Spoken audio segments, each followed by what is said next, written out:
Welcome to Embers of the Past, the channel where we try to traverse some of the lesser trodden paths for the average fan of history. If you enjoy learning about those who came before us, please hit that subscribe button for more upcoming videos. This is an audio podcast, but I am planning on producing a few different types of content in the future. If this isn't for you, check out my YouTube channel for something else. I hope you enjoy and learn something new. The Black Prince. It's a name that is often shrouded in mystery. Well heard, but little understood by the average observer of the past. He is often represented in history as a bloodthirsty commander whose reputation for slaughter preceded him. But the reason history really remembers him is due to the extreme and passionate dedication he had to his father, King Edward III, his mind for warfare and strategy, winning his first battle with thousands of men under his command at just 16 years old, and achieving what was the ultimate prize in warfare as far back as can be remembered, a title he is the only Englishman to hold, capturing a French king in combat. Edward of Woodstock, or as he was also known, the Black Prince, was born into a period in English history that would be very familiar to those living in Western Europe at the time. It was an era defined by war. For the English in particular, it was war with the French, and the looming shadows that each kingdom projected over the English Channel, shadows that cast the other's throne into a darkness of questions of legitimacy, blood bonds, and the right to rule. These shadows surging and waning through the ever-changing monarchs' marriages and wars. This particular struggle between these two nations over control of territory emanated from the conquest of William of Normandy, claiming the English throne in 1066, and from that point forth, his descendants and English kings having territories and loyalties in both England and France. This made it tradition for English kings to possess large holdings in France, at one point the English holding more French territory than the French king himself. But the English monarch was still required to pay homage to his French counterpart for lands and holdings on the continent. The Black Prince was born on the precipice of what was the greatest and longest of this bloody Game of Thrones, the 100 Years' War, a term used to encapsulate the brutal struggle between England and France for dominance over French territories and their throne. It spanned 116 years, 5 generations of kings, and is the longest lasting conflict in European history. The conflict is generally segmented into 3 phases. The Edwardian War, 1337 to 1360, which is the period today's video will predominantly take place within, as it falls nicely within the Black Prince's lifetime. Being no coincidence, with the Black Prince and his father King Edward lending their name to this era. The second period, the Carolingian War, 1369 to 1389, and the third being the Lancastrian War, 1415 to 1453. With that glimpse into the structure of the 100 Years' War, let's now look at the political climate that led to the tensions between England and France and their respective claims to land and territory. But first we will look at some of the events that led to the Black Prince being such an infamous name in English history. His name is often tarnished with tales of large-scale slaughter, tales that no doubt hold truth to them, but that almost imply that in a time of war, men of this era were gentle and chivalric, like characters from the 15th century La Morte d'Arthur, the most prominent and best-known piece of Arthurian literature, detailing the life of the mythical King Arthur by Thomas Malory. But real life is not a folk tale. In this time, both sides would commit acts of depravity and brutality, for this is human nature, it is war. Lots of these fantastical notions of noble ideals and the greatness of the past are just symptoms of long-standing societies. They look back at those who came before as if they possessed some kind of unspoken holiness, more morality, a time where it seemed that God and man walked hand in hand. Although this period of medieval history is often referred to as an age of chivalry, with it being an ideal that was espoused in writings and accounts of the time, and especially by later historians, in reality this time was not much different to many other points in English history. Some men held values and a dedication to God above all else, while others held no morals and sought total power. And like the reality of life, with humans being as complex as they are, quite often men would show all of these qualities, willing to show both godly mercy and unrestrained brutality, those not being mutually exclusive traits. The reality is, when a society succeeds for long enough to have a history that hasn't sunk into the sands of time, the ones who benefit from those who came before them look back with envy, as they imagine how humanity once flourished, and meanwhile they themselves languish in their generational prison of depravity and lack of meaning. The truth is, men in World War II killed and bombed civilians. Men in the Napoleonic Wars killed and pillaged non-military combatants. And yes, in the medieval period of so-called chivalry, life was no different. This is not a noble poem espousing the virtues of the past, it is history. Sometimes as I read the many accounts of this time period, I find the Black Prince being painted in a light that makes his actions seem like they were somehow totally unique, something that defied this age of chivalry. But the French, Spanish and Holy Roman Empire all committed acts of superior or equal barbarity in these same time periods. The Black Prince did not possess some kind of unique enjoyment of death that it seems is sometimes portrayed. There are many French accounts of the time even depicting the Black Prince as the opposite of his detractors' characterizations, the embodiment of all valour and the flower of all chivalry, they say. Now I tell you this not to try to convince you the prince was in fact an ideal of the chivalric code, with very well documented accounts of his razing of towns and brutality in war, but to point out that truly is no different to warfare waged throughout all of human history. So aside from the understandable French hatred of the Black Prince and his brutality towards their people, he was viewed as an English hero at the time, and his name still holds a prominent place in history. Little understood but well known, a name that carries an almost Arthurian mysticism, like some fictional prince of old. Like many new eras in history, or at least what we now consider and categorise as an era, this one began with a death. In the year 1328, Charles IV of France died without a male heir. It was this death of the French monarch that was the first ingredient in the recipe list for this century-long conflict. The lack of direct male lineage led to Edward III, the Black Prince's father, asserting his claim to the French throne through his mother Isabella of France. Isabella was the sister of the now dead Charles IV. It was Edward's divine right to be king, he said. The French, however, favoured Philip VI, who was a distant cousin of Charles IV and who shared the same male Carpathian heritage, the dynasty that held the French throne for over 700 years. The process of crowning a new king in such a circumstance is historically fraught with plotting and politics, and although Edward III held what he thought to be the best claim, the French questioned whether Isabella, a woman, should be able to pass on direct lineage to her children. The French concluded that the laws stretching back to before the time of Charlemagne said that no man shall inherit the throne but through a male ancestor. So Edward III, who derived his right to rule through his mother, should be excluded from consideration. This political manoeuvring was no doubt in large part due to the French nobility's hostility towards the idea of being ruled over by an English king. After King Edward III was denied what he felt was his right, and Philip VI was crowned King of France in 1328, the tensions bubbled under the surface, but nevertheless King Edward of England paid homage to the new king for his French territories, as was traditional since the time of William the Conqueror. As tradition decreed, Edward was to approach Philip unarmed and bareheaded, a mere vassal, but as would set the tempo for the next century's fighting, Edward III, the Black Prince's father, still a teenager, approached the new French king with his sword by his side and his crown atop his head, a sign of the tension between the kingdoms and two men who believed they had the divine right bestowed upon them by God to rule on earth. Edward was to keep his title as Duke of Aquitaine and the territory of Gascony, but within a decade and with the King Edward untrusting of a Scottish and French alliance, alongside the French king and his Great Council of Paris, deciding that Philip should retake the lands of Gascony into the French holdings, and launching raids into southern England. Furious and resolute, Edward III reasserted his right to not just Gascony, but the French throne and all her dominions. Over the next few years, funds were raised and battle lines were drawn, but in 1340, France was struck by King Edward's first major blow, a brutal naval battle. While trying to organise an invasion force, the French fleet of 400 ships was smashed at the Zwin estuary on the modern-day Dutch-Belgian border by a force almost half their size. The English used the favourable wind conditions to crush the French fleet.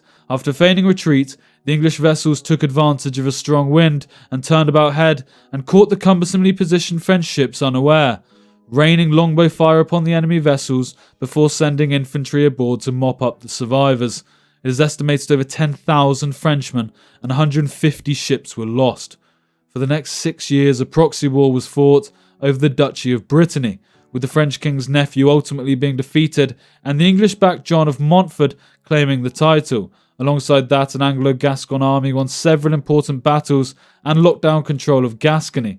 These skirmishes continued for years, with dukes and counts changing sides, and both kings trying to raise support and adequate funding.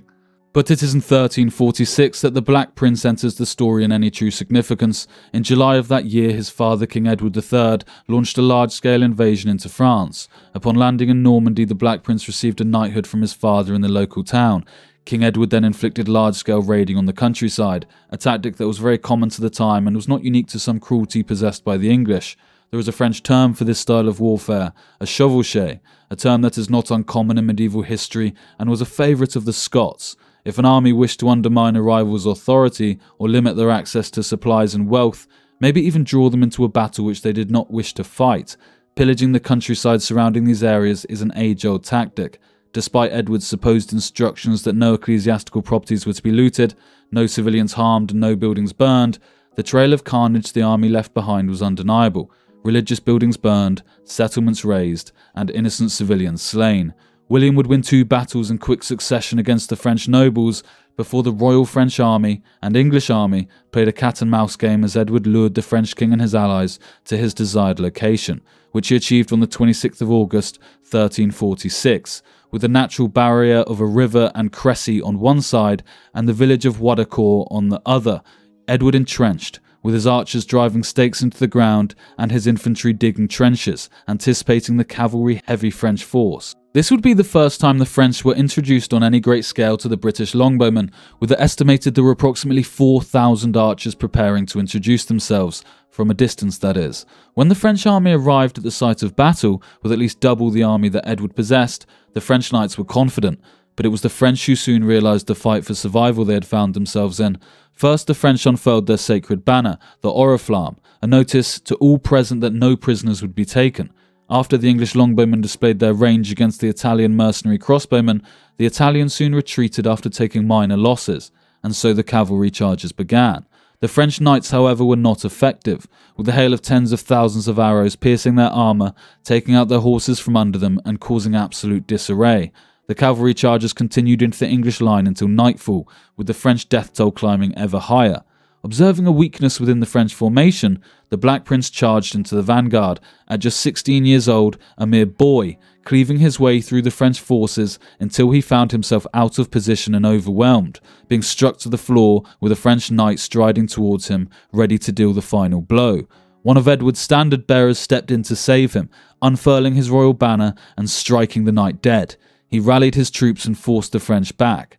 The French line was broken, and with the English and Welsh longbowmen continuing to deal untold damage, the Battle of Crécy was concluded.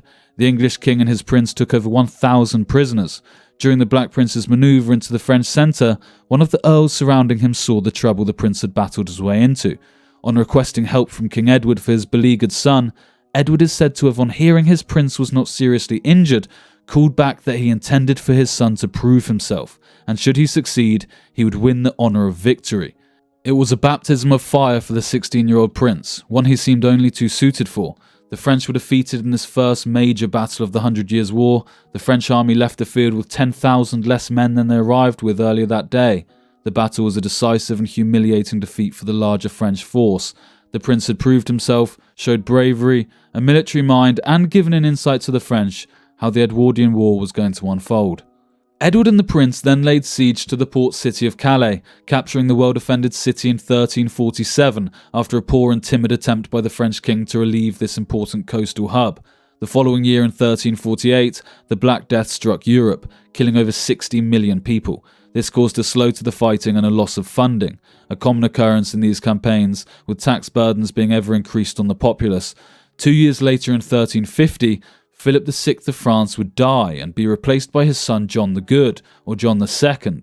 With both countries struggling with financial costs of the war and such a toll imposed by the Black Death, some estimates imply that France lost 1 in 4 people. The war fell into one of its periods of decreased activity. But 5 years later, in 1355, the spread of the plague was receding, and funds had started to be collected for the purpose of resuming the war. The Black Prince was sent to the English-held Gascony, a large holding on the western coast of France, bordering Spain to its south, also often referred to as Aquitaine, although there are some geographical differences.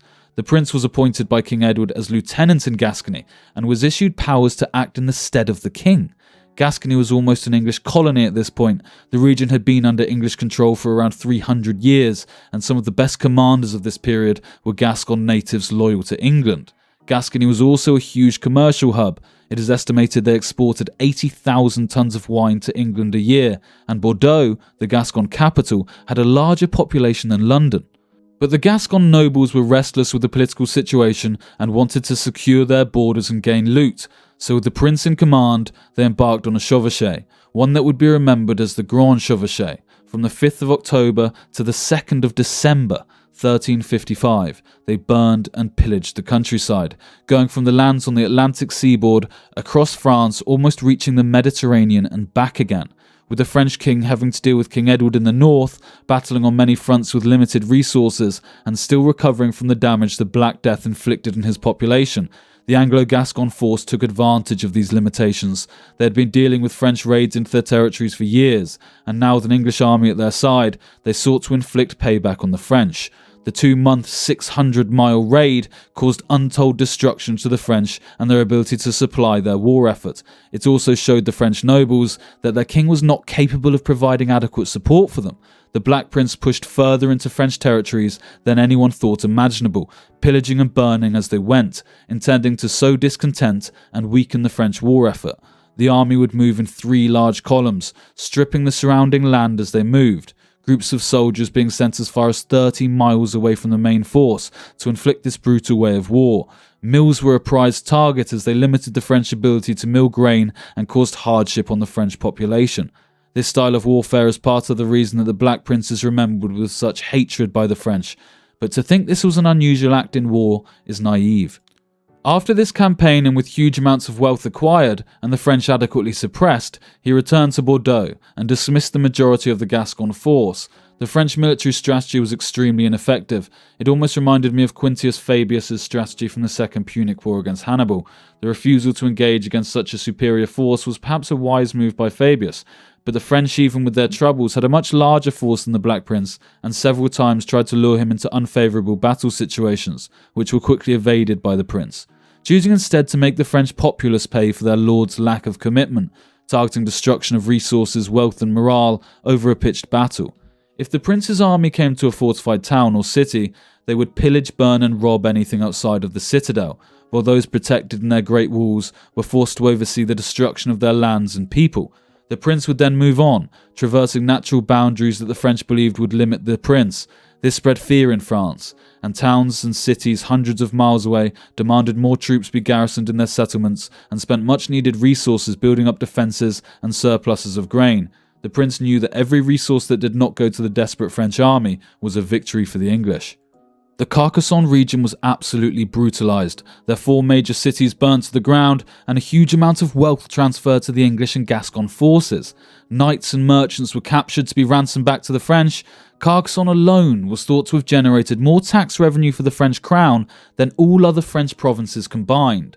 The prince had put an end to that. Although not filled with the glory of chivalry and single combat, this was one of the most effective campaigns in the entire period of the war. By the end of the year, the chevauchée was complete, but smaller raids did continue out of Gascon territory. It is thought approximately 500 villages were destroyed and over 50 towns and cities burned and looted.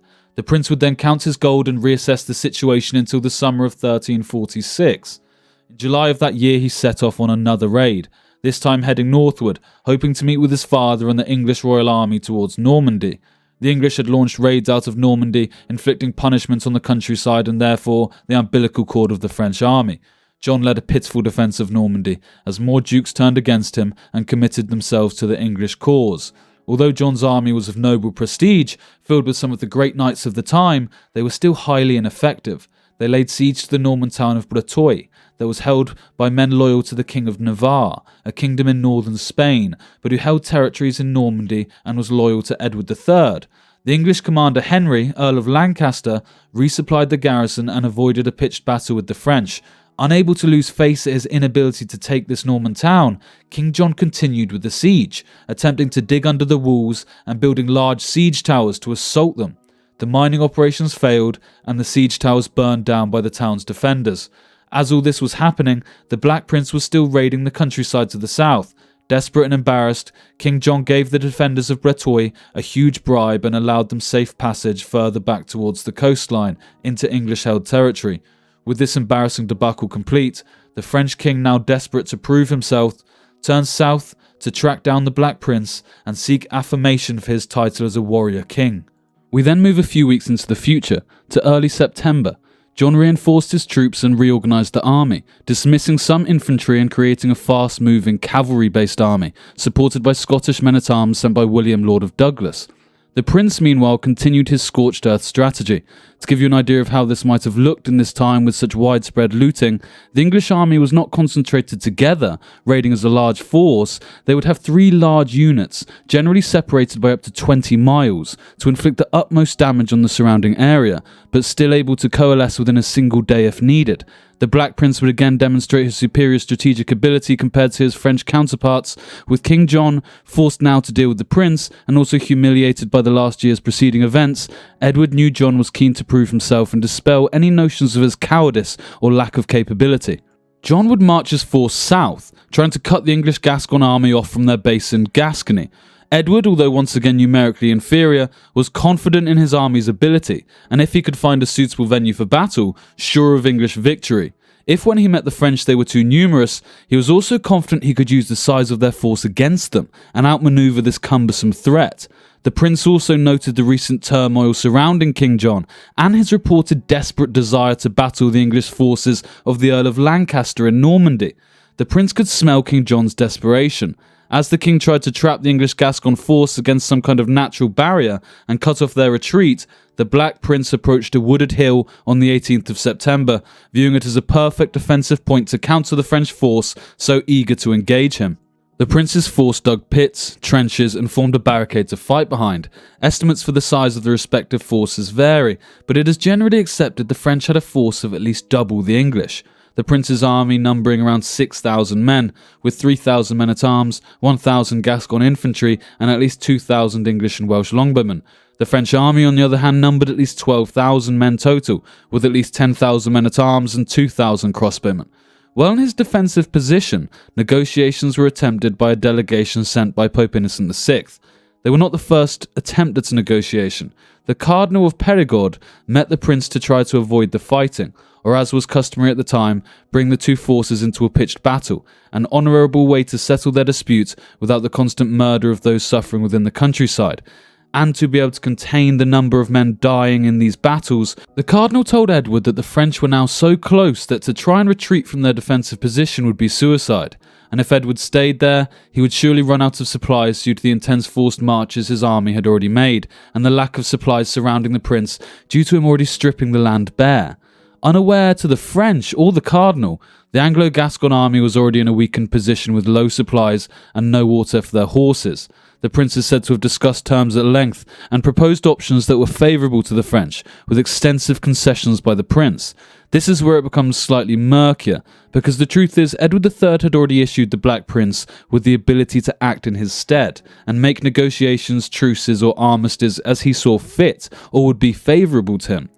But this act by the prince was just another element of his mind for politics and warfare. By offering terms, he would seem to the Pope and those seeking peace that he was not purely intent on destroying the French army, and was not just a bloodthirsty conqueror. He even proposed terms favourable to the French king, but with the caveat that it must first be ratified by King Edward, and the battle not take place there and then. He backed King John into a corner. John had the Prince of Wales within his grasp, the man responsible for waging a brutal chevauchée across his land and causing untold destruction. But the prince was a renowned warrior and held a superior defensive position. The French nobles gave John little chance, with cries for revenge for those slain and to claim the honour of victory in battle, not through some piecemeal pact of promises. Negotiations broke down and the French requested the prince come out into open battle, with the prince refusing and effectively telling the French, if they sought their victory, they must come and claim it. The Black Prince was well aware of the French nobility's desperation to fight, and was only too willing to bait them into a disadvantageous engagement, while displaying the veneer of being open to peace. The next day, in the early hours of the morning, the French army took to the field. The battle is generally broken up into 4 or 5 portions or phases, with the English longbow often being heralded with making the major differences within the battle. The longbow had a longer range than the more popularly used crossbow, and a far higher firing rate. It would take 10 years to be considered a highly trained longbowman, and they were not easily replaced. A veteran longbowman could fire at a range of around 300 meters effectively, and could loose up to 10 arrows a minute. Meanwhile, a crossbow had an approximate effective range of 200 meters, and could fire maybe twice a minute. Crossbows were often used as it required less strength to wield, and much less training than the longbow. Therefore, men could easily make use of a crossbow compared to a longbow. They were also easier to aim with both hands being available to steady the weapon, as opposed to the longbow having one arm always pulling on the string and a large amount of strength needed to draw the string back. Crossbows did have the advantage of being able to pierce armor effectively at a longer range, but make no mistake, as the enemy drew closer, the longbow would not struggle with this act either, as has been demonstrated in many modern experiments. As the French army sat restlessly upon the field, anticipating how the prince was going to proceed, the French could see movement atop the defensive position the English force held. There is a wide debate about what this movement was, and how deliberate the resulting effects were. Some scholars suggest it was a movement of wagons towards the rear, away from the front line, with the Earl of Warwick's banner being held aloft. Some suggest it was the prince feigning a retreat, with his banner being seen to pass backwards away from the mass of troops. The French, seeing this as a sign that the prince was going to flee, ordered a French cavalry charge. Whether this was just a misunderstanding by the French and confusion between identifying banners correctly, or the prince enticing the French to attack sooner rather than later, as his position was untenable and time was not on his side. Regardless, the prince got his outcome. The first stage of this now infamous Battle of Poitiers started with the French cavalry charges to the English flanks to try and reach and neutralise their longbowmen. The French were well aware at this point of the serious threat that they posed. They would try and rush towards the archers while being supported by barrages from their crossbowmen. The right charge of the French cavalry failed due to the tactical positioning of the longbowmen along a boggy and marsh-ridden piece of land. Likewise, the longbowmen were not able to be totally effective at such a range, the defensive position coming at an offensive cost. So the archers instead turned their attention to the French crossbowmen, who they could easily outrange. During the disarray of battle and the fog of war, the French missed a detachment of longbowmen creeping around the edge of the marsh, firing at the French cavalry from the rear, a position where the knights and their horses were much less armoured, now caught in a crossfire and neither able to push their assault or turn to this new threat. The knights fell in huge numbers and retreated while taking a great number of casualties. The left charge of the French flank, meanwhile, were focusing on a single passable gap in a line of natural fortifications of hedgerows and bushes the English Gascon force had dug in around. The cavalry viewed this as the only option to break the line and outmaneuver the prince, and so they threw everything they had at it, reaching the gap without taking too many casualties. But as they reached this bottleneck and found themselves in close range of the longbowmen, firing over 40 arrows a second and easily piercing the knight's armour, the English men-at-arms held the line, while the archers killed man and horse alike in a flurry of wood, metal and blood. The French charge failed, and with both leaders of the initial charges either dead or captured, the English emerged on top. The prince ordered not to press the fleeing force, instead insisting his soldiers repositioned and prepared themselves for the second wave of attacks. The sight of the second mass of Frenchmen approaching was hard to ignore. The longbowmen rained down more arrows as the fleeing French disrupted the charge of this second wave. The French once again focused on this gap in the English natural defence, trying to force their way through this bottleneck in brutal hand-to-hand fighting. The lines held for 2 hours of carnage, with the French breaking through on multiple occasions, only to be cut down by archers now able to take clear and deadly shots, allowing the English to reorganise. The English Gascon force had fought together for a long time at this point, many taking part in the great chevauchée of the prince in the year previous and winning many battles and honours together. This lent to an increased ability to adapt on the field and trust in the men standing beside them. The French commanders are not viewed well historically for these seemingly bad thought-out plans. In this wave, not only was another French commander killed, but the Dauphin's standard was captured, a bad sign for the French and an inevitable cause for loss of morale. The French retreated again, and with confusion surrounding possible retreats from the brother of King John and the Dauphin's division of men, the battle became even more confused, with men from the Earl of Warwick's division attempting to chase down the fleeing French forces with the thought of royal prisoners and ransoms on their mind. The French offered another pitiful third wave that was repelled easily and committed to battle with no real intent. They then withdrew quickly. At this point, the French had lost a large number of their men, some fleeing the battle after the failed waves, and many dying within the engagements. King John now rallied all remaining troops, intent on smashing the prince's force that was now weary from battle, and many of whom had concluded that the earlier losses would induce the French force to retreat.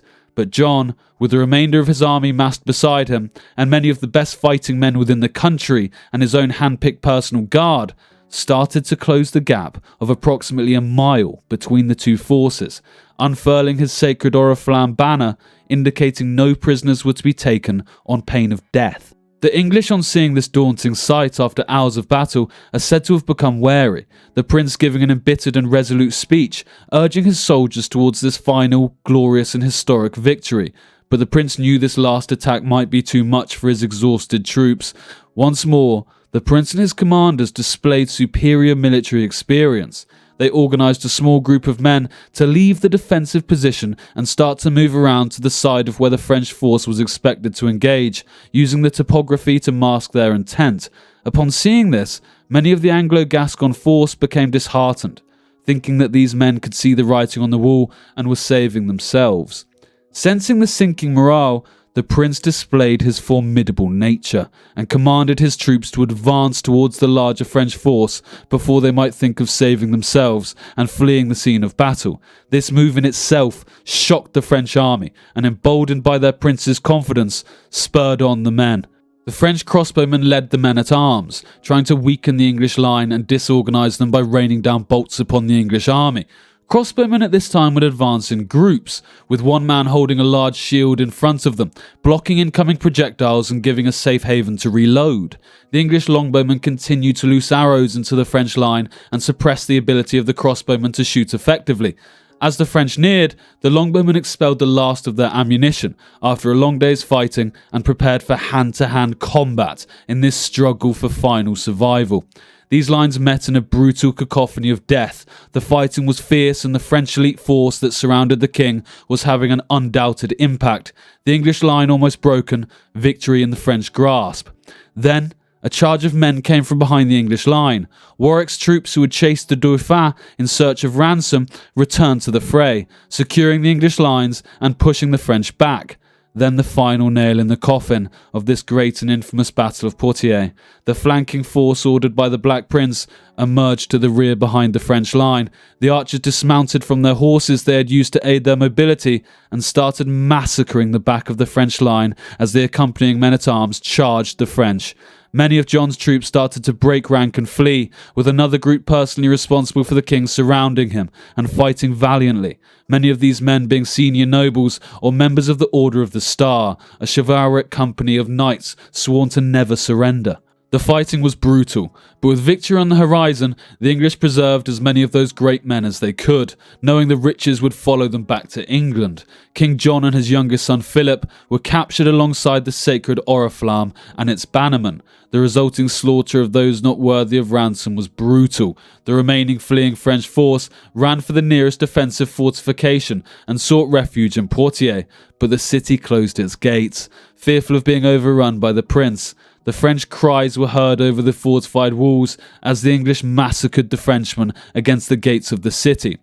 Walter of Swinbrook, an English chronicler, describes the scenes at the end of the Battle of Poitiers. Quote, "Then the standards wavered, and the standard bearers fell. Some were trampled, their innards torn open. Others spat out their own teeth. Many were stuck fast to the ground, impaled. Not a few lost whole arms as they stood there. Some died, swallowing in the blood of others. Some groaned, crushed beneath the heavy weight of the fallen. Mighty souls gave forth fearful lamentations as they departed their wretchful bodies." End quote. This was a victory for the English not rivaled until Agincourt. The Black Prince had made himself an enemy of the French for centuries to come. The success he had in waging war for his country only equalised by the hatred he incurred by the French for doing it, an understandable and consistent trade-off in history. The French king, now captured, was taken to Edward by a French knight who was loyal to the Black Prince. It is said that John had dressed around 20 of his knights in matching armour to make himself a less obvious target on the battlefield, but that did greatly increase his chance of dying at the hands of a soldier not realising his worth. But after losing his helmet, John was identified by this knight. John offered the man his glove as a sign of surrender. The Black Prince then received King John, who he treated with the utmost respect and held in the highest regard, helping strip him of his armour and entertained him, Prince Philip, and the barons in his royal tent. He is said to have served at the king's table, but not sat with him, stating he was not fit to sit at a table with such a great king and valiant man. The French king would praise the Black Prince for the rest of his life, for representing the ideals of chivalry. You see, in this time, massacring tens of thousands of civilians, looting and burning, it was not enough to lose your honour in this strange code held within the orders of the most noble. It was not unusual for this time of war. These men only really expected that they themselves be treated with such high regard and gracious attitudes. Only those of good blood are deserving of mercy. The capture of John sent France into a period of chaos. With loss of centralised command, the English raided and the peasants revolted, only being put down by a brutal and bloody massacre ordered by the French Dauphin. The next years would involve failed treaties with France and continued negotiations for the return of the king and the nobles that had accompanied him. The king would spend this time travelling from English castle to castle, being hosted with extreme delight. He was given almost free rein within reason, purchasing pets, clothes, and even property, having a travelling band and an astrologer with him. It was probably a nice break from the politics and war he had endured for years. It is even speculated at one point in the negotiations he demanded his ransom be increased to match his importance, casting his dominions into even more financial hardship. Eventually in 1360, almost 3 years after his capture, the Treaty of Brétigny was confirmed. His ransom? 3 million crowns. That's over 2 years' worth of French revenue for the kingdom.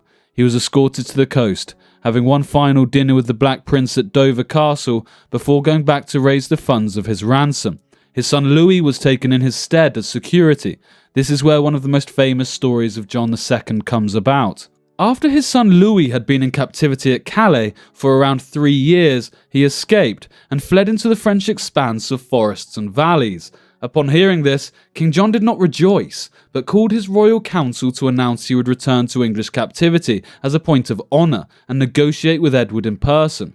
While in captivity, King John II would die from an unknown illness within a year of returning to England. Under the agreement signed by the two crowns, the French ceded vast amounts of land to England, with the holdings surrounding Gascony and Calais increasing significantly. This would give Edward control of approximately 1/3 of France, this marking the high watermark for English dominance in this century-long conflict, and bringing to an end the era in which today we focus, the Edwardian War. The Black Prince would continue to have minor successes in France and become embroiled in a war of the Castilian succession, even earning a gemstone from the King of Castile for his service, known as the Black Prince's Ruby, and is still set within the front of the imperial state crown. The gem was hard to ignore during the recent coronation of King Charles III. If there is sufficient interest in the Black Prince, I will happily delve into his other campaigns and give further insights into the rest of his life. But we have covered those events for which he is most known and for which gained him his reputation. Edward never gained the crown, despite achieving more in his life than many English kings. His son did succeed Edward III as Richard II of England, and so their bloodline continued. The rest of the Black Prince's life he spent on campaign in Spain and harrying the French. But it is at this point that I will end with one point I feel is always worth noting when delving into the annals of history, and one that I did hint at earlier. It is about the image that we conjure up when we imagine historical figures, and the danger of viewing them through the modern standards, and trusting certain historical accounts in absolute certainty. You could view some of these historical accounts like you might view news today. We are absolutely spoilt for choice in today's society, with the day's news stories being covered by hundreds of sources. And while some of them echo the same sentiments, some accounts of the same event can be interpreted in totally different ways. I'm sure you have your own personal sources of news who you find more reliable than others, or who have a way of viewing the world that you appreciate. But even in this time, with so many choices, you will be aware that many of them are not necessarily good or reliable sources, or that they contain some kind of biases. Well, imagine a time when accounts we have of a battle are limited to single number digits and conflicting stories. You cannot go and look at the video and decide for yourself. I feel it is often these types of events, influenced by French writers, who have managed to greatly influence the narrative surrounding the Black Prince. I don't even find this surprising. If I was writing about an enemy and perceived conqueror, I would not hold a large amount of empathy towards how I was portraying them. It might even be my sole and purposeful intention to portray them in a bad light. The case we will use is the Siege of Limoges, to try and most emphasise this point that I am talking about. In August 1370, the Black Prince laid siege to the town of Limoges, a town that was once held under English control. This is one of the cases that is used to most show the prince's brutality. But one of the most cited sources? Jean Froissart, a man who had worked in both the English court and then the French court. He reported after the siege, the prince was in a violent passion, inflamed with revenge. He reported that thousands of civilians were brutally massacred. Now this is a difficult claim, mainly due to the fact that Limoges' population at the time was no more than a few thousand people, and there are no accounts of this absolute lack of mercy. The archaeological evidence does not match this claim, neither do other French accounts from the time, with the number being put at maybe 200 to 300, including the fighting men. Other modern historians dispute this as well, stating Froissart used these claims as propaganda. Jim Bradbury states that this was not an unusual atrocity for the time. Other historians like Richard Barber note that other accounts from the time don't even mention civilian deaths. If such a massacre had taken place, I think it would be remembered and recorded far more accurately. Michael Jones, in his biography of the Black Prince, implies that there was no doubt death, as has happened in any major siege in history if the occupants refused to surrender past the point of negotiation. But the idea of thousands of civilians being massacred is perhaps more of a slur than historical record. So to conclude, let us remember that this is war. It has not changed much over the ages, and oftentimes power was displayed by force.